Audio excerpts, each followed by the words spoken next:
Now, this piece of is Renee Bach.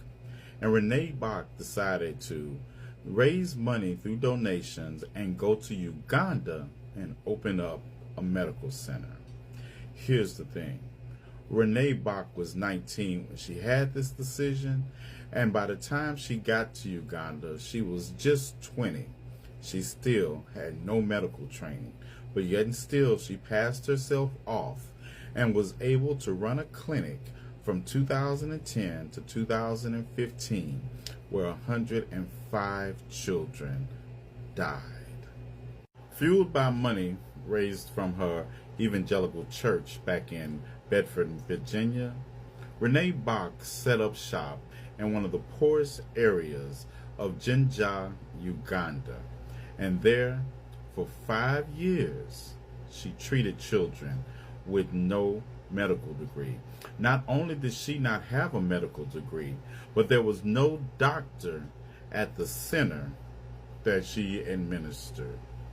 In 2019, Ray Bach was sued by the Ugandan government on behalf of the mothers of the 105 children recorded to have died while in her care. Now, they settled out of court in 2020 at $9,500 per child, which came to a total of $997,500, just a little under $1 million. But this travesty did not stop there, because HBO is doing the following. The most wild accusations that were made about me is that I killed 800 children. I was medically experimenting on children compared to Adolf Hitler, assumed to be part of the KKK. It's kind of like where to begin, you know? What is feeling called by God? What is that like? Baby John! I just started to see malnutrition everywhere. So many children came seeking help. We decided to make a malnutrition rehab center. She would do things as if she was a medical personnel. She was not qualified to do this. They were not licensed as a medical center. DIY, is that what you call it? This was over my head as a nurse. Oh my God.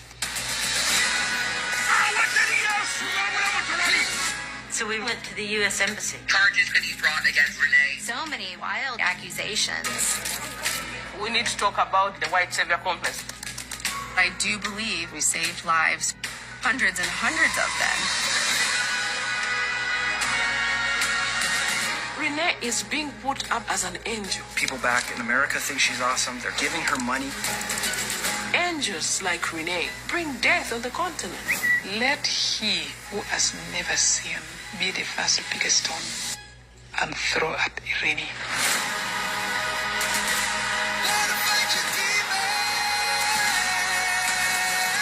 So much of the white savior complex is the legacy of colonialism. I feel like I've taken the hit for every single white person in Uganda. Justice means so many things to so many people. I did not kill children. Do you think Renee is a murderer?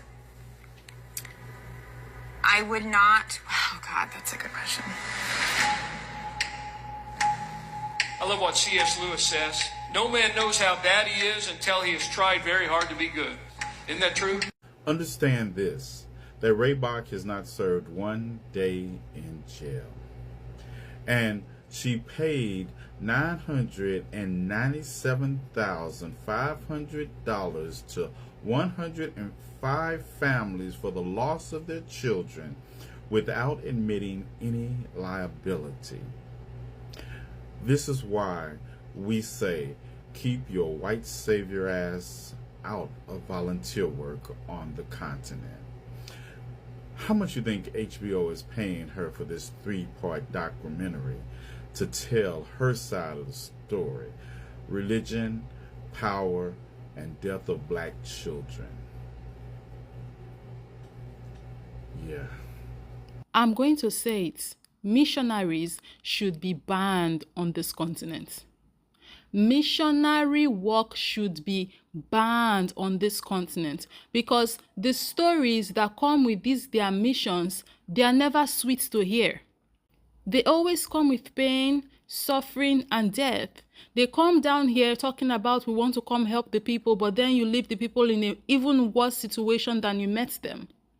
Every day, it's freaking horror stories from these people. It's as if we're still living in 400 plus years ago when they first stepped foot on this continent. Nothing they did then was good for the African people. Nothing they are doing today is good for the African people. White missionaries who come to Africa to help always do a lot of damage for a very long time before Africans around them can start complaining. And that is because religion and white is the perfect combination for mentally colonized Africans to let their guard down.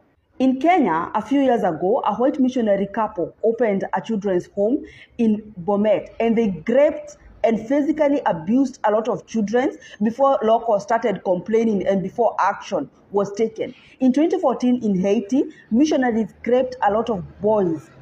And when locals started seeing them as threats, and that was after a long time, they were taken back to US to live their normal life. And these people are always supported by NGOs and churches. Do you know what mental colonization is? The fact that the most violent race in history were able to convince us that they're not a threat. If all these white people who come to Africa as missionaries were black, they wouldn't have been able to get away with half of what they get away with, because we Africans would have realized they're a threat a long time ago. Because as black people, we are conditioned to see each other as threat, but to see white people as this innocent, pure, fragile human being. And don't get me started on the fact that poverty is a thriving white people business in Africa.